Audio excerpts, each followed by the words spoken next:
Sama bilang sama, saya memiliki kehidupan yang lebih baik. Amin. Coba kita lihat saudara ayatnya yang ke-16 sampai 18. Yuk sama-sama kita baca Amsal pasal yang ke-16. Kita akan baca saudara sampai Amsal 3 ayat 16 sampai 18. Yuk yang sudah di sana boleh bilang aku diberkati. 3, ya, umur panjang ada di tangan kanannya, di tangan kirinya apa? Jalannya adalah apa? Segala jalannya sejahtera semata-mata. Ia menjadi pohon kehidupan bagi orang yang memegangnya. Siapa yang berpegang kepadanya akan disebut apa? Berbahagia. Saya mau tertarik untuk mengajak saudara melihat dalam terjemahan yang lain, saudara. Contohnya terjemahan sederhana Indonesia bilang begini, saudara. Boleh dimunculkan kalau ada. Nesi bilang begini, saudara, bahwa hikmat itu membawakan bagimu umur panjang di tangan kanannya, juga kekayaan dan kehormatan di tangan kirinya. Dia akan menuntunmu di jalan hidup yang menyenangkan dan penuh ketenangan. Memiliki dia, bicara tentang hikmat dan kebijaksanaan ini, saudara, akan membuatmu panjang umur seperti menemukan pohon kehidupan. Bila kau tetap berpegang kepadanya, engkau akan sangat diberkati. Saya mau ajak saudara untuk melihat bahasa Indonesia masa kini, saudara. Bilang begini, saudara. Sama-sama boleh kita baca. 3, ya, hikmat, kekayaan dan kehormatan. Hikmat membuat hidupmu apa? Senang dan sejahtera. Orang yang berpegang teguh pada hikmat akan mengalami apa?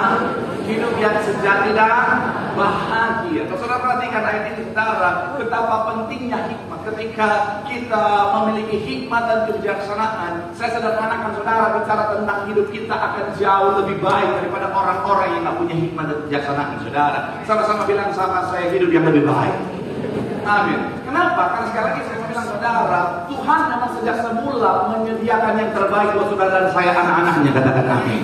Nah, dan Tuhan kasih kita hikmat supaya kita bisa sampai dan menikmati segala yang terbaik yang sudah Tuhan sediakan. Jadi penting bagi setiap kita untuk selalu punya hikmat dan kebijaksanaan dalam kehidupan kita. Karena orang kalau punya hikmat, saudara, dalam pekerjaannya pasti baik, saudara. Kenapa? Karena dia mampu jadi problem solver. Biasanya kan kalau kita di-hire di sebuah perusahaan, saudara, salah satu alasan kenapa kita di-hire agar supaya kita jadi problem solver, betul ya? Jadi solve problem yang ada di sana, menyelesaikan masalah-masalah yang ada di sana. Nah, orang yang ada hikmat dan kebijaksanaan, dia tahu bagaimana menyelesaikan masalah yang diberikan, tantangan yang diberikan, saudara. Bukan kayak orang-orang yang masa dikasih tantangan sedikit, ini kalau selesaikan masalah ini. Oh my God, ini nggak bisa, ini toxic banget. Ini tuh perusahaan itu tuh mengganggu work life balance aku di dari Yesus. Ini karena banyak senior jadi banyak bersama. Saya mau bilang ada banyak anak muda zaman sekarang model yang begitu, Pak. Bukan yang di Bekasi, yang di Tabur. Nah, jadi masih sama aja. Tapi sekali lagi saya mau bilang, saudara, akhirnya dalam pekerjaannya, karena dia punya hikmat mampu menyelesaikan setiap tantangan, setiap tugas yang diberikan, makanya dalam pekerjaan dia, pekerjaannya lebih baik, berkatnya lebih baik, apa yang dia terima lebih baik, saudara. Betul ya? Dalam bisnis, orang kalau ada hikmat, saya mau bilang, saudara, bisnisnya akan jauh lebih baik daripada orang yang tidak berhikmat, saudara. Kenapa? Karena bisnis ada yang namanya bisnis planning, saudara. Dia akan merencanakan semuanya, strateginya, apa dan lain sebagainya. Orang kalau ada hikmat akan membuat yang namanya bisnisnya jadi jauh lebih baik, saudara. Kemudian, bicara tentang rumah tangga. Saya mau bilang, saudara, orang yang ada hikmat di dalam rumah tangga akan membuat rumah tangganya jauh lebih baik. Betul ya? Shalom Bapak Ibu. Saya mau bilang, saudara, rumah tangga yang baik adalah rumah tangga yang orang-orang di dalamnya ada hikmat, saudara. Contoh sederhana, saya pernah kasih contoh di tempat suami pulang marah-marah karena baru habis diserempet motor tadi, saudara. Diserempet motor lain, terus dia nyungsep masuk selokan lagi, saudara. Jadi suami pulang marah-marah, saudara. Hah, apa itu? Papa sih punya lipatku, papa, butet di parusi apa pun boleh, butet. Mulai gimana-mana, saya nggak tahu ya, pokoknya lagi gimana-mana itu. Nah, istri yang tidak berhikmat bisa menyambut dia itu dengan marah-marah. Apa kau baru pulang marah-marah lagi kau? Kau colok mata lagi. Tapi istri yang berhikmat akan suamiku mungkin lagi dalam keadaan yang tidak menyenangkan. Dia akan merespon dengan tepat. Papa, mama udah siapin ini ada kopi. Mama dulu. Ada lapet. bang, mau disiapin air panas 100 derajat loh. Enggak, itu dendam. Yang normal gitu, saudara. Akhirnya kan suami, saya mau bilang saudara, suami mana yang gak luluh hatinya kalau udah seperti itu, saudara. Akhirnya apa? Karena ada hikmat, makanya rumah tangga jadi lebih baik. Setelah selesai semua baru, kenapa sih tadi dia rangkul suami? Kenapa tadi? Karena itu nggak berhikmat, kan gitu. Itu nggak boleh ya. Itu dia rangkul kenapa sih Papa? Akhirnya apa? Rumah tangga jadi lebih baik, betul ya? Saya mau bilang saudara, betul bapak-bapak? Tuh, bapak-bapak butuh seperti itu, Bu. Saya mau bilang saudara, sama sebaliknya. Kalau suami ada hikmat, rumah tangga lebih baik, saudara. Ketika dia pulang, apalagi sekarang misalnya dia lihat istrinya daster udah robek-robek, dia pulang, dia bawa daster. Ini maaf, Papa beli daster. Itu suami berhikmat, betul ibu-ibu? Tuh, banyak ibu butuh daster di tempat ini, saudara. Makanya ini apa? Lebih berhikmat, betul ya? Bilang saudara, contoh sederhana, pendeta kalau ada hikmat, pelayanannya pasti lebih baik, betul ya? Maka sekali lagi saya mau bilang, saudara, dimanapun saudara berada, pastikan apa? Minta hikmat sama Tuhan, supaya apa? Ketika kita punya hikmat, kehidupan kita akan memiliki kehidupan yang lebih baik. Tepuk tangan yang paling meriah dulu buat Tuhan. Bilang sama anak dirimu, milikilah hikmat. Itu akan membuat kita punya hidup yang lebih baik. Tepuk tangan yang paling meriah buat Tuhan. Yang kedua, apa dampak ketika saudara dan saya memiliki hikmat dan kebijaksanaan firman setiap kita? Yang kedua adalah menikmati pertolongan Tuhan. Sama-sama bilang sama saya, menikmati pertolongan Tuhan. Amin. Kita lihat ayat 16. Amsal 3 ayat 16. Sama-sama kita baca, saudara. 3, iya.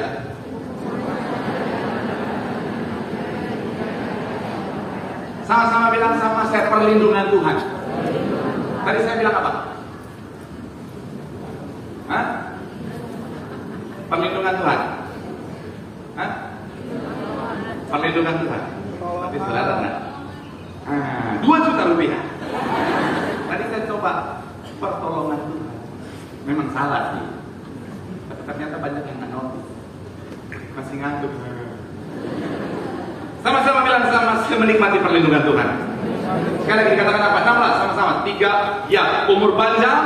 Ada di tangan kanannya, di tangan kirinya apa? Kekayaan dan kehormatan. Saya mau bilang saudara, dalam kehidupan setiap kita, Tuhan menyediakan perlindungan Tuhan yang sempurna. Katakan amin. Mazmur 61 berkata, walau 1000 rebah di sisiku, Kau tetaplah Allah penolongku. Walau 10.000 rebah di hatiku, takkan ku goyah. Tahan sampai di sana. Kalau saudara perhatikan lirik ini yang diambil dari Mazmur 91, seakan-akan Tuhan pilih kasih kan? Halo, Tuhan pilih kasih kan? Kalau kita lihat secara sederhana, pilih kasih. Ada 1000 rebah, 10.000 rebah, total berapa? Ayo, agama udah payah, matematika jangan payah lagi. 11.000. Nah, kita cuma nonton kok. Kalau kita mau coba evaluasi, kenapa mereka nggak menerima perlindungan yang sama seperti yang kita terima, saudara? Seakan-akan kok Tuhan kayak pilih kasih ya? Saya mau bilang saudara, kalau kita baca Mazmur 91, saudara, saya akan analogikan secara sederhana supaya saudara nangkap, kita undang. Boleh beda saya. Ayo. Saya mau bilang saudara. Nah, saya kasih gambaran begini saudara, bahwa dia haleluya, setiap minggu terpindah. Tapi amplopnya saya tak beliin. Amplopnya doang, isinya nggak ada. Dia misalnya saudara, saya mau bilang saudara, gambaran saudara dan saya mau bilang saudara, dalam kehidupan setiap kita Tuhan sediakan yang namanya perlindungan Tuhan. Karena gini, namanya masalah tantangan bisa datang buat siapa saja, betul ya? Orang mau hidup dalam Tuhan atau tidak, masalah tantangan persoalan bisa datang kapan saja. Tapi saya mau bilang ya, ada yang namanya perlindungan Tuhan. Sekali lagi sama-sama bilang sama saya, perlindungan Tuhan. Boleh buka perlindungan Tuhan. Ini gambarnya. Iya kan? Nah, tim saya boleh yang lain, nah. Dan seperti yang saya bilang tadi, saudara, oke. Ya. Jadi sekali lagi saya bilang saudara, coba Tutup dulu. Misalnya, status. Misalnya boleh saudara. Dalam menghidupkan masalah tentang bisa datang kapan saja, saudara. Iya kan? Misalnya. Kita datang kapan saja, saudara. Nah, dalam menghidupkan setiap kita masalah bisa datang kapan saja. Tapi ada yang namanya perlindungan Tuhan. Ketika saudara dan saya ada dalam perlindungan Tuhan, maka kita akan aman, saudara. Masalah tantangan bisa datang kapan saja. Jadi, sorry. Lagi waktu. Nah, nggak kelihatan. Jadi kita datang kapan saja, saudara. Nah, apa beda dia dan kita yang ada di luar ini, misalnya, saudara? Apa bedanya? Yes. Jadi kenapa ada orang rebah? Karena mereka nggak memposisikan diri mereka dalam perlindungan Tuhan, saudara. Saya mau bilang saudara, jadi bukan Tuhan pilih kasih. Perlindungan Tuhan sudah sediakan bagi setiap kita. Tetapi kadang-kadang ada banyak orang, kenapa akhirnya sepertinya masalah menghancurkannya, seperti nggak ada perlindungan dalam hidupannya. Bukan karena nggak ada perlindungan Tuhan yang Tuhan sediakan, tapi seringkali orang-orang yang tidak berhikmat dan tidak bijaksana tidak memposisikan dirinya dalam perlindungan Tuhan. Shalom. Nangkep ya? Ada banyak orang bilang, di mana perlindungan Tuhan? Kenapa masalah datang dalam hidup benar? Seringkali karena dia nggak memposisikan dirinya dalam perlindungan Tuhan. Makanya ada orang rebah di kiri dan kanan. Karena dia nggak di tengah. Perlindungan Tuhan. Maka sekali lagi saya mau bilang saudara, yuk, kalau kita berhikmat, kita akan senantiasa memposisikan diri kita dalam perlindungan Tuhan.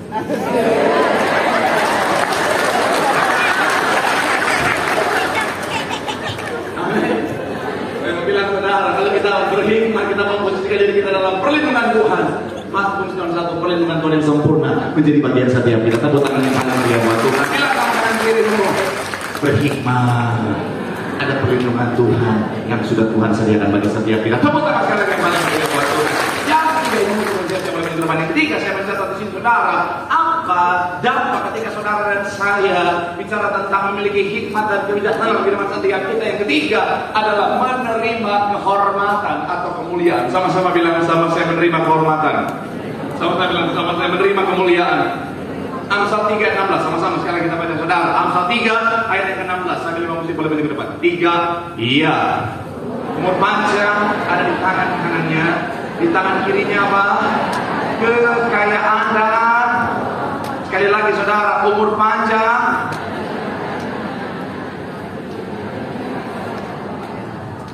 Bagian terakhir dikatakan apa? Kehormatan. Bahasa aslinya kehormatan punya makna kabot, itu punya makna juga bicara tentang kemuliaan. Benar. Jadi orang yang punya hikmat dan kebijaksanaan, saya mencatat di sini saudara, dia akan akhirnya menerima kehormatan saudara. Dia dimanapun berada akan dihormati orang lain saudara. Kenapa? Karena begini. Orang yang ada hikmat dan kebijaksanaan, dia akan jaga dirinya, dia akan menghormati dirinya. Dan saya mau bilang saudara, ketika kita mampu menghormati diri kita, orang akan ikut menghormati kita saudara. Itu kunci yang pertama. Jangan harap orang akan menghormati kita kalau kita sendiri nggak bisa menghormati diri kita sendiri. Nah, orang yang punya hikmat dan kebijaksanaan tahu bagaimana membawa dirinya, tahu bagaimana menghormati dirinya, sehingga akhirnya orang lihat dia, orang akan respect sama dia saudara. Kemudian orang yang berhikmat akan menjaga tutur katanya, akan menjaga sikapnya. Supaya apa? Supaya dia sadar bahwa akhirnya apa? Dia layak untuk diperhatikan. Orang bisa menghormati dia. Karena saya bilang ini penting, benar. Menjadi pribadi yang dihormati, bukan gila hormat, beda ya. Bedakan mana orang gila hormat sama orang yang sadar diri bahwa dia harus menghormati dirinya sendiri. Kalau orang sadar bahwa hikmat itu penting, ketika dia punya hikmat, dia akan menjaga dirinya dengan baik. Sehingga apa saudara? Orang akan hormat sama dia. Dan kenapa ini menjadi penting? Karena kita adalah representnya Tuhan. Saya mau bilang saudara, kita adalah dutanya Tuhan di dunia ini saudara. Nah makanya pastikan kemanapun kita berada, kita dapat menjadi orang yang layak dihormati. supaya Tuhan yang kita sembah juga dihormati. Karena kita kan melihat Kristen yang kuat. Jangan sampai orang melihat kita nggak ada, orang Kristen tuh kayak gini ya. Aduh ya ampun orang Kristen, model begini, ya.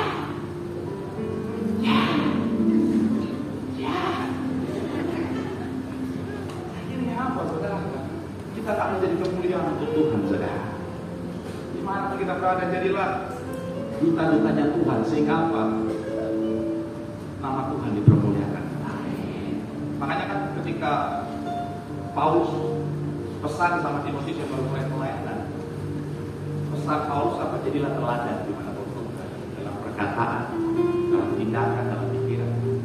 Saya bilang saudara, sebelum berkata-kata, sebelum bertindak, sebelum melakukan apapun, langsung coba tanya ini bisa membawa kemuliaan Tuhan atau tidak? Jangan sampai sembarangan. Karena saya teringat satu quote sebelum saya tutup bahasa saya, satu quote bilang begini, saudara, quote, kalau kita dibenci karena Tuhan itu biasa, tapi kalau Tuhan yang dibenci karena kita, itu yang bahaya. Kalau saudara dibenci kan tapi ya apa? Tapi jangan sampai Tuhan ini dibenci gara-gara kita. Oh, orang bisa mendengar begini ya. Ngapain gue ikut Tuhan? Ngapain gue ikut Tuhan yang mereka? Ngapain gue ikut Kristen ini? Orang Kristennya aja begini, nggak ada Kristusnya. Kulihat dia kayak Yudas Iskariot ya. Ada loh orang Kristen, kalung salib, anting salib, kaos salib, tinggal tunggu di salib. Kan kelakuan anak Kristen sudah sampai iblis aja lihatnya. Gua aja iblis kayak gitu amat. Terakhirnya apa? Kamu bawa kemuliaan buat. Saya kemarin saya berada saudara, saya suka komedi, saya suka lucu-lucu, saya suka orang tawa. Tapi saya selalu Tuhan, biarlah hidupku, perkataanku boleh membawa hormat kemuliaan Tuhan. Seperti sekarang Tuhan percayakan di dunia industri saudara, makin besar tanggung jawab saya sekarang, yang saya rasakan.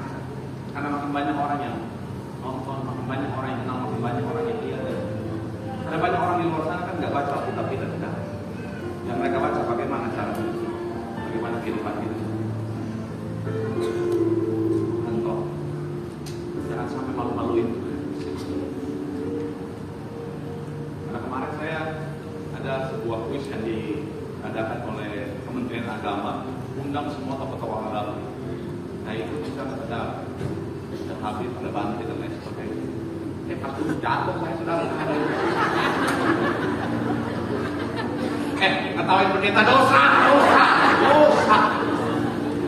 Itu kan di sini saya duduk terlalu bersama kurang hadir. Lawan saya kenapa dari semua tokoh agama kenapa harus saya? Kenapa nggak Bante aja? Kan Bante kan lama di Saudi dia ketika jatuh jam 1.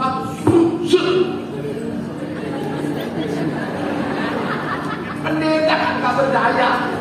Ketika jatuh aku berserah. Tapi ketika melihat komen-komennya, ternyata akhirnya banyak orang komen ini pendeta masih lucu ya, ikutnya bantu ya. Positif. Ternyata responnya bagus, tim saya dia malu. Artinya sekali lagi saya bilang saudara, pastikan kemanapun kita berada, kita jadi pribadi yang bisa membawa hormat kemuliaan buat Tuhan. Supaya apa? Oleh kehidupan setiap kita, banyak jiwa dimenangkan nama Tuhan dipermuliakan. Tepuk tangan sekali lagi buat Tuhan. Bilang sama-sama begini, orang yang berhikmat akan dihormati dan semuanya untuk kemuliaan nama Tuhan. Sekali lagi tepuk tangan yang paling meriah. Jangan berkata melambaikan tangan, tepuk tangan sorak-sorai yang paling meriah buat Tuhan. Hanya dekat kasih-Mu Bapa, jiwa rubuh Engkau